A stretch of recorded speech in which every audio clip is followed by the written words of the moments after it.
guys that are really like nervous and shy around girls will open, right? And what happens there is you'll be tolerated. Like, oh, it's so sweet that you tried. It's really nice. I have a boyfriend, but it's really nice. Thank you for the compliment. Have a nice day, right? That's what you get when you try for rapport. And actually, that's what you're looking for when you try for rapport. Because you're going in, you're not actually trying to get laid. You're trying to not get a bad response. And she accommodates. She's like, okay, I won't give you the bad response. I get it. Good job, little boy, right? Neutral rapport, when you do that, you'll actually get a much harsher rejection. And this is why, this is when you're like a little more comfortable around a girl, but you're just not bringing the right energy yet, right?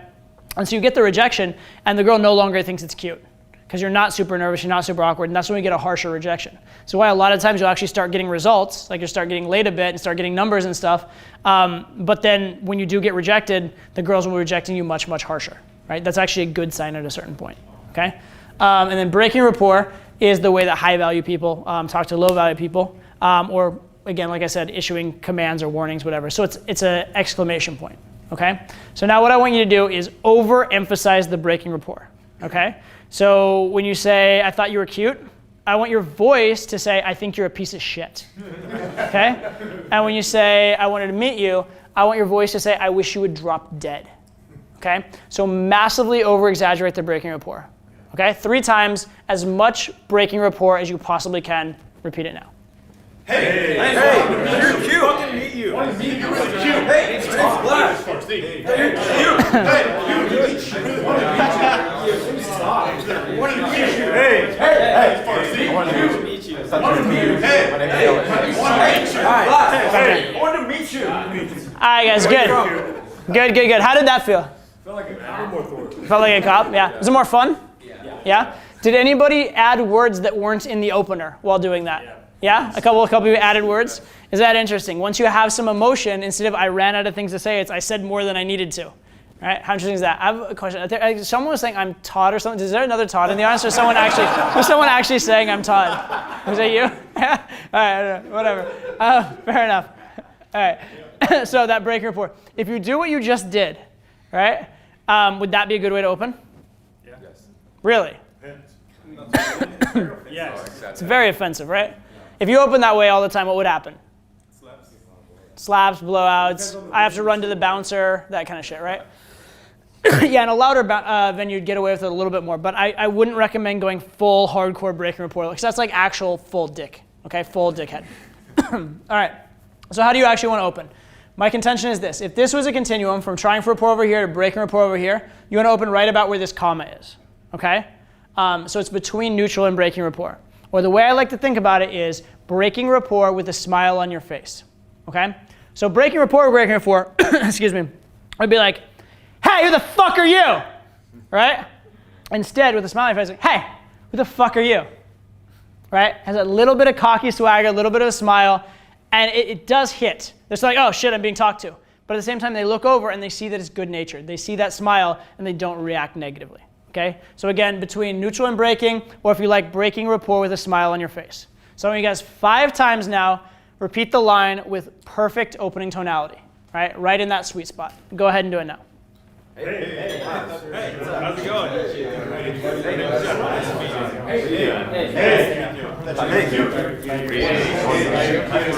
like your beard.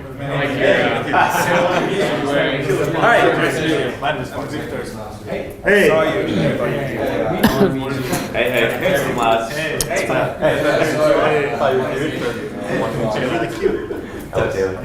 All right, guys. How does that feel? Better? Feels good? All right, cool. So now you guys are always going to approach goals with perfect tonality, right? You're never going to fuck it up. You're always going to do it right. From here on, every time in life. Yes? Yes. Promise? Bullshit. Sit down. Sit down. Okay, so you're not going to be perfect, but here's what you will be. Number 1, you'll be closer to perfect, right? You'll be generally closer. Also, and this is very important, now that you understand this, you'll know how to calibrate. Okay, so if you're going in a particular night and you're getting tolerated a lot, oh, that's really nice, da-da-da, what does that mean? Too much trying for rapport, right?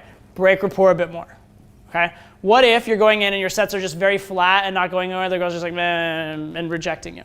What does that mean?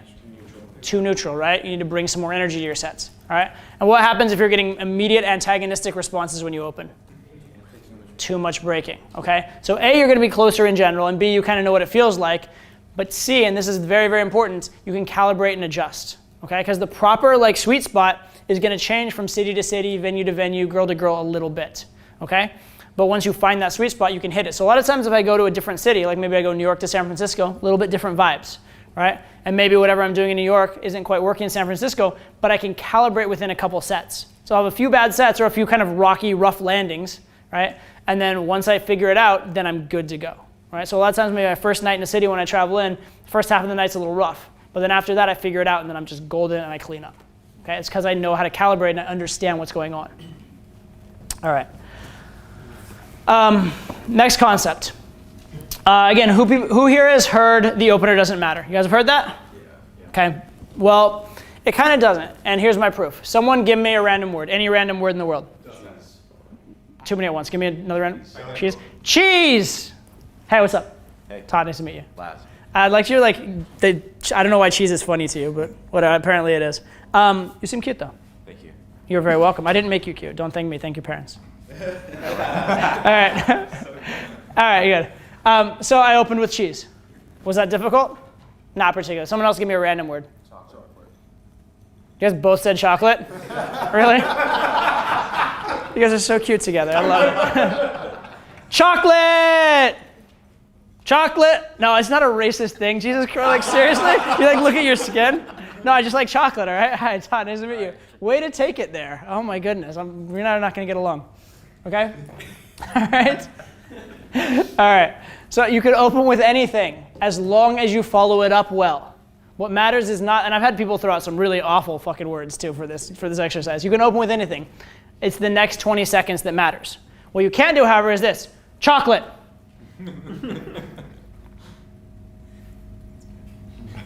That doesn't work, okay? That doesn't work. That almost kind of works because it's like there's something coming, right? But at a certain point, if you don't carry the burden, if you don't follow it up with something, it's not going to work, right? Even if you did go with something actually good or actually clever, right? You have to assume the burden of the conversation, okay? Think of starting a conversation a little bit like starting a lawnmower, all right? You guys remember those lawnmowers you had as kids where like you pull the choke and it like kind of goes for a minute and then dies? You pull it again, it goes and then it dies, okay? Conversation's the same way. Sometimes you go in and she's like, hi, and just sits there in silence, and then you have to try again. And then you add a little bit more, and then she sits in silence, you have to try again. And then similar to that lawnmower, sometimes on like the fifth pull, then it eventually goes. Same thing. Maybe the third or fourth attempt at a conversation, it eventually goes, she eventually engages. But you have to be willing to assume that burden, okay? You have to be willing to talk for the next 20 seconds. A lot of times you may not need to. You may open and she likes you immediately, and that's great. But you need to be willing to. Because the thing is, she didn't decide to approach you, you decided to approach her. So even if she would like you, she doesn't know you yet, right? Even if you're the coolest guy in the world, she doesn't know that yet. Even if she is attracted to you, she may be nervous and not know what to say. So you need to give her a moment to experience your personality, a moment to see that you're cool, and also a moment to kind of just breathe and realize she's part of the conversation, okay? So you need to assume that burden for the next 20 seconds. Does that make sense? Okay, so I'm going to show you a mistake that we see a lot from students. It's called premature ejeculation. All right, have a look.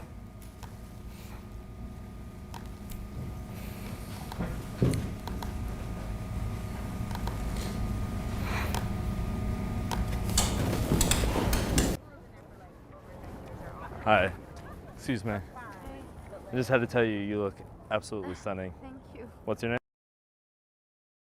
Yeah. Pleasure to meet you. Thank you. What are you doing out here in the cold? I'm just waiting for a friend sitting in the sun. Thanks though. Yeah. All right. Sorry. No worries. Enjoy. How many of you have done that approach before? Yes. Yeah. Excuse me? Hi, I just had to say I love your look. Thank you very much. What's your name? Nice to meet you. How are you like sitting out here in the fucking cold? I love it. Where are you from? I was born. That explains it. Yeah. Yeah. Are you a student here or? All right. Very cool. Very cool. All right. Enjoy yourself. Thank you so much. All right. The funny thing is that's actually a guy with good game. He just didn't assume the burden. He just wasn't like prepared to do that, and so he has really, really bad sets. All right. Let's talk about direct versus indirect. I can't do an opening course without talking about that, can I? The age-old question in game, direct versus indirect. Who thinks that the right way to open is direct? Raise your hands. Okay, cool. Who thinks that the right way to open is indirect? Raise your hands. Cool. So a little bit of a split, fair enough. Who thinks it doesn't matter? 4 or 5, okay. It wouldn't be a slide if it didn't matter, guys, come on. All right, who thinks it depends? All right. Here's a little mind bender. Who thinks there's no such thing as direct or indirect? Nobody? Nobody's going with me on that one? All right, I'm gonna tell you the right answers are it depends and there's no such thing. Okay, and here's what I mean by there's no such thing. Let's see. If I were to say to you, hey, you're cute, I wanna meet you. Is that direct or indirect? Direct, okay, cool. What if I said to you, I wanna fuck you behind a dumpster? A little bit more direct. A little bit more direct, super direct? Okay, fair enough. What if I said to you, I wanna put a baby in you? All right. What if I said to you back here, I wanna fuck you with a spiked dildo and come all over your face? Very direct, okay. Indirect. All right, cool. I don't know what you normally open with, but all right. All right, fair enough. Now, what if I said, you look elegant, I'm curious about you? Less direct, okay, interesting. What if I said, you seem interesting, hi? It's direct. It's not direct as the dude. Not as direct as, okay, cool. What if I said, hey, I need your opinion on something? Indirect. Pretty indirect now, okay. You're getting the gist, okay. What if I said, hey, excuse me, do you know what time it is? Indirect. What if I said, hey, do you know, I'm looking for McDonald's, can you tell me how to get there? Indirect. Right, I would argue that's even more indirect than the time one. And actually, by the way, that's the opener never to use, right? Because you're asking them to tell you to leave. Right? How do you get somewhere like, it's over there? They're never like, it's right here standing talking to me. That's where McDonald's is, right here, okay? Okay, so now we don't have direct and indirect now. Now we have like super direct, massively direct, like go to prison direct, like sort of indirect, more indirect, and then very indirect. So we don't have direct and indirect anymore. It's not a binary thing. What we have is this massive continuum where anything you say is somewhere on it. Okay? So there's not such a thing as direct or indirect per se. There's this wide range. Okay? Now here's my contention.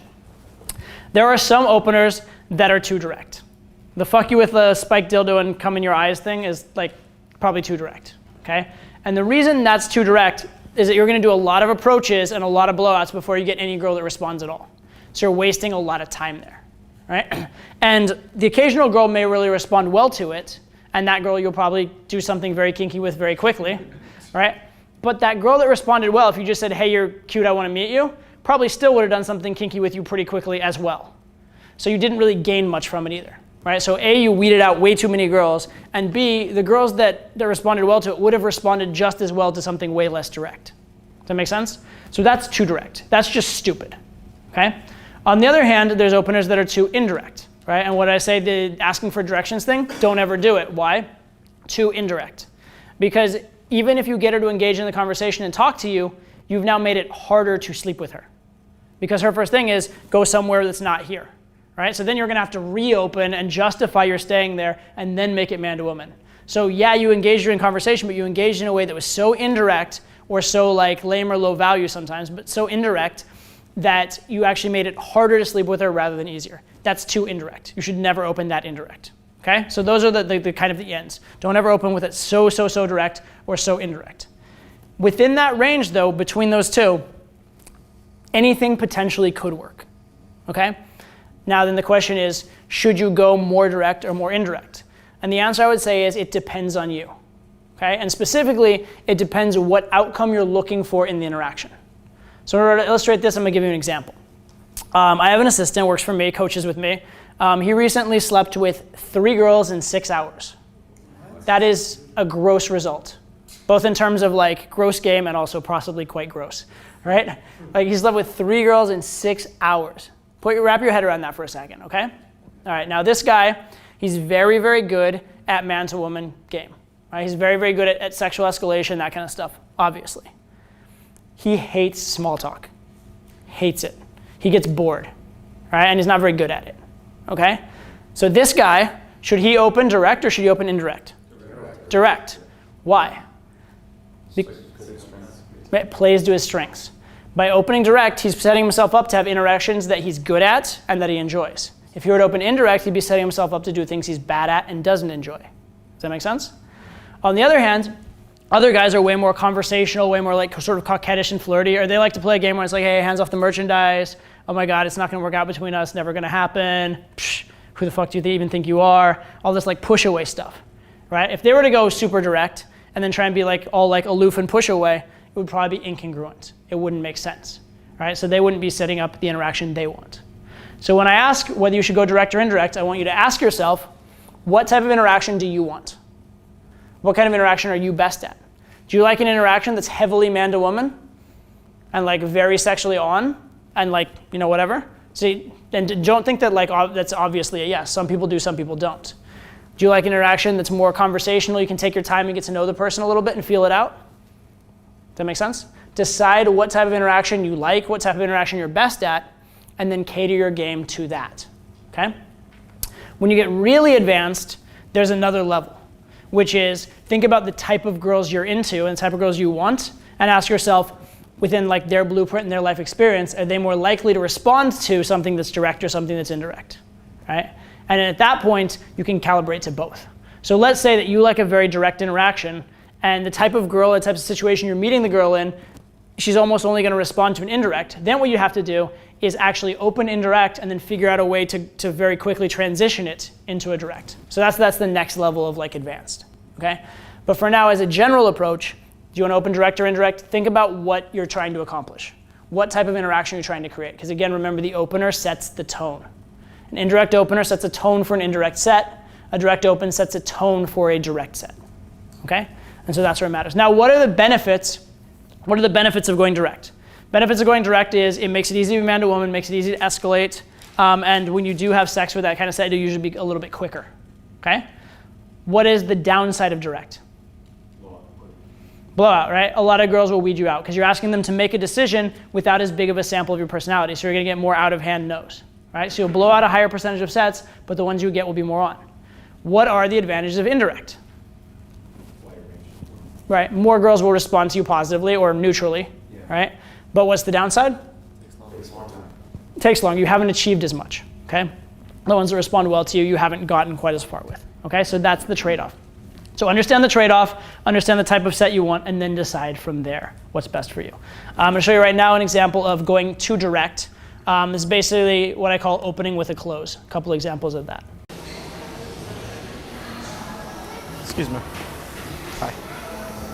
You look like so adorably like dreamy right now. I have to come say hi. What? You look like so dreamy right now. I have to come say hi. You're like staring off into space. Oh yeah. I'm just like, yeah, something really crazy. What are you up to right now? What are you up to right now? Oh, I'm meeting my friends. Are you really?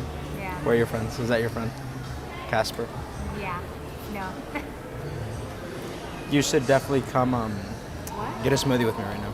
Oh no, I'm okay. Yeah. Listen, I really have to get back to my friends like real quick, but I really want to get your number. Is that cool? Wait a second. My phone's about to die, so I don't have time for like decision making.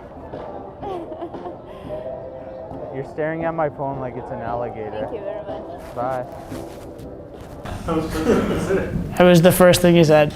And then he said, I don't have time for your decision making, which is another level of, anyway. All right, next concept. Frames versus words. Who here knows what a frame is? Raise your hands. Okay.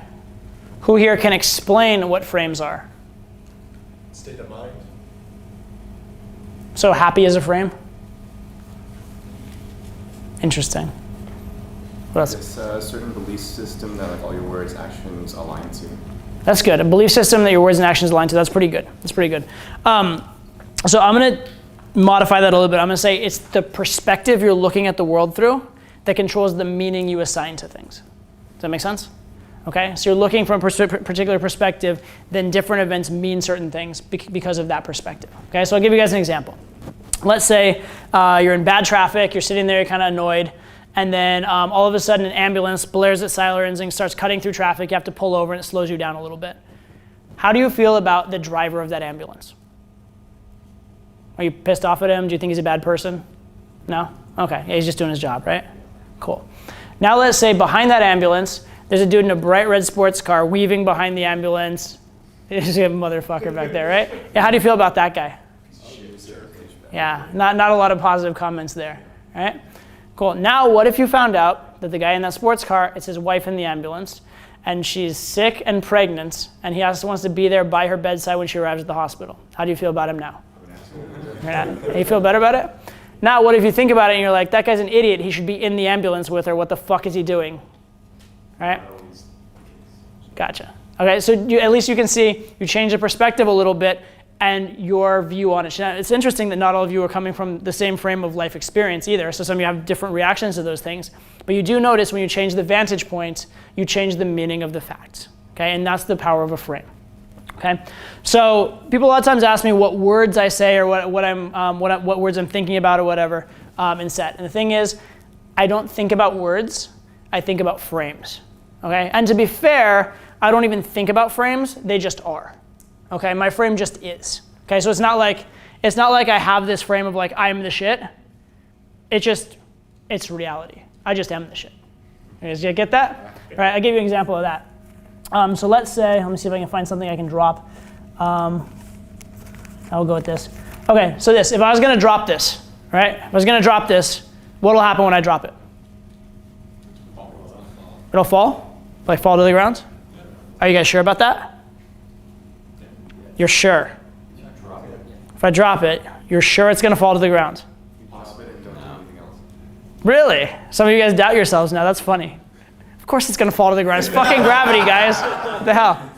It's good though, that's called frame control right there. I just convinced you guys gravity doesn't exist. All right, point is, yeah, you're pretty certain this is gonna fall to the ground, right?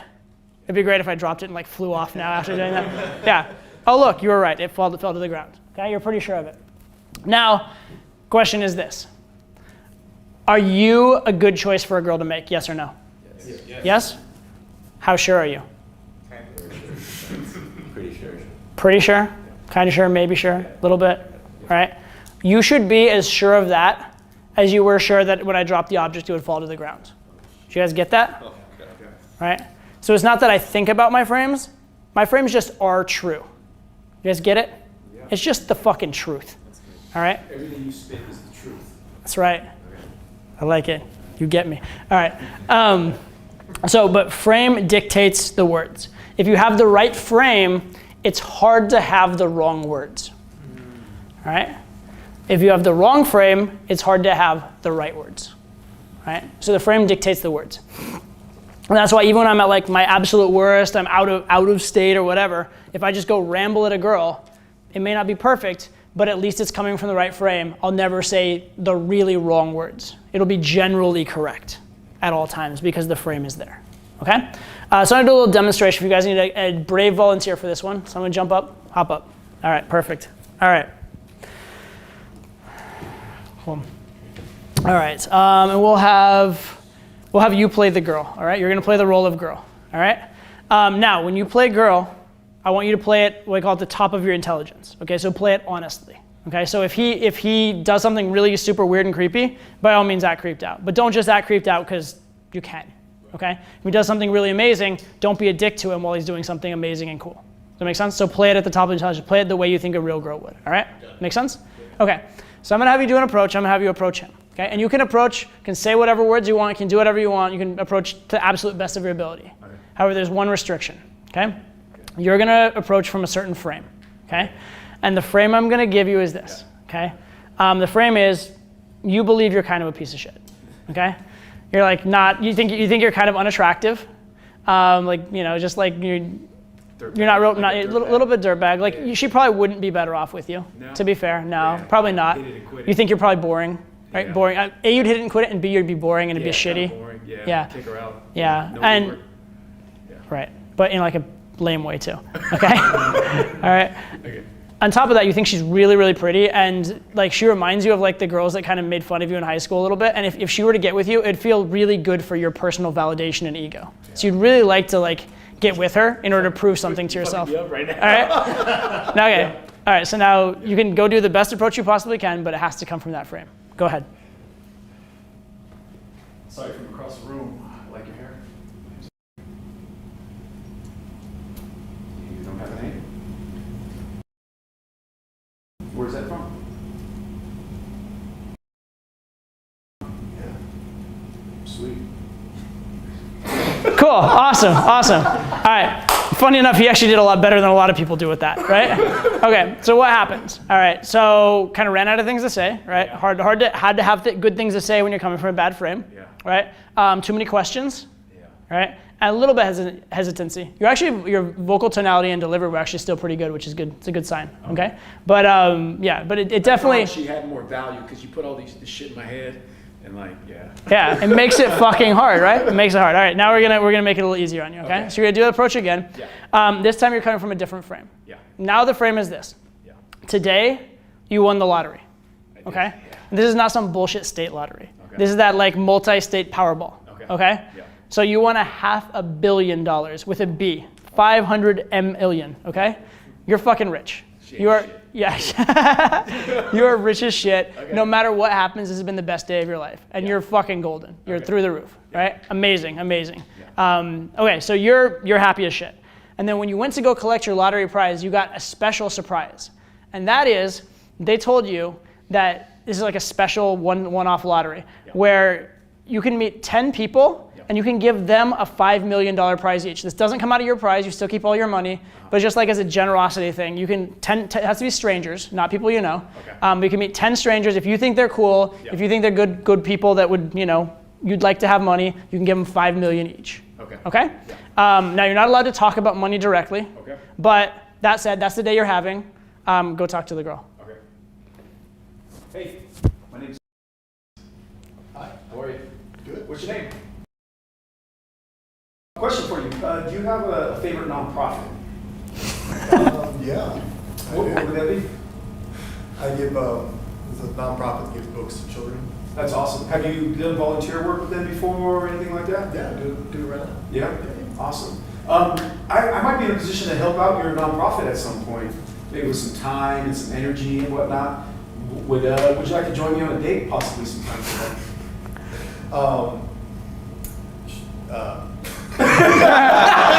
Keep going. That sounds like a yes. I'm going to take that as a yes. I feel like we can do some more good. Good, and cut. Good job. Nice. Awesome. Good. Nice. So vibe amazing, positive. You started qualifying her, which is good, right? Yeah. You went in and started qualifying right away. Now, my one critique would be your value proposition was still a little bit on the tangible side, but that said, like much better. Like the entire vibe better, the entire interaction much better. And how much cooler did he come off in that second case? I was happier. Exactly, right? As you see, when the frame is good, the words can come. When the frame is bad, it's very, very hard to come up with the right words, okay? So now I'm gonna show you examples. Oh, by the way, give him a hand, that was a good job. Good job.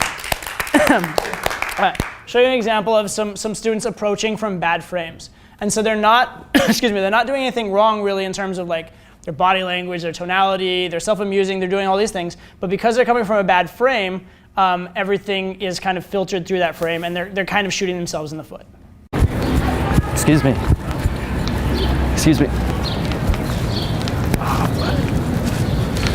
Sorry, I like hesitated for a second. I just saw you and in my mind I was like, oh, I don't know. Should I like say hi or should I just not do anything and just wonder for the rest of my life? And I figured I'd feel like an ass if I didn't say anything. So, I'm Chris. Your coolest jacket that I've ever seen. What's your name? I promise it's okay. 2 seconds. I don't wanna startle you. This is so forward of me. I apologize. I just ran by you. This is very forward of me. I just was going to meet my friends at Starbucks and I saw you and thought you were cute. So I'm like, nothing to lose in saying a friendly hello. Tell me your name. All right, so you can see there that even though they're like getting the girls to engage, because it's from a low value frame, remember the core idea of game. You want to convey your best qualities. So even though they're getting the girl to engage, I would contend that they've actually made it harder to sleep with the girl now than it was before, right? Because they've come from a low value place, Right? Here's an interesting thing too. If a girl has a variety of feedback from you, like some positive things and some negative things, she's usually going to assume the negative ones are true, right? Because people assume that that which is unintentional is true. And nothing you're doing negative is possibly intentional, right? So they'll assume those are true. Whereas the positive ones, they'll assume maybe it's fake, maybe it's put on. All right? So that's why it's so important to have that good, strong frame without like massive holes in it, so to speak. All right, so I've shown you guys a lot of kind of bad student infield. I'm gonna show you a sample of some good student infield, just so you know that sometimes students do it okay too. As you watch this, I want you to think about all the things we've talked about. So think about vocal tonality, think about assuming the burden, and think about the frame that they're coming from. All right, they're not perfect in these regards, but they're pretty damn good. So have a look. How are the drinks here? How are the drinks here? Are they as good as mine?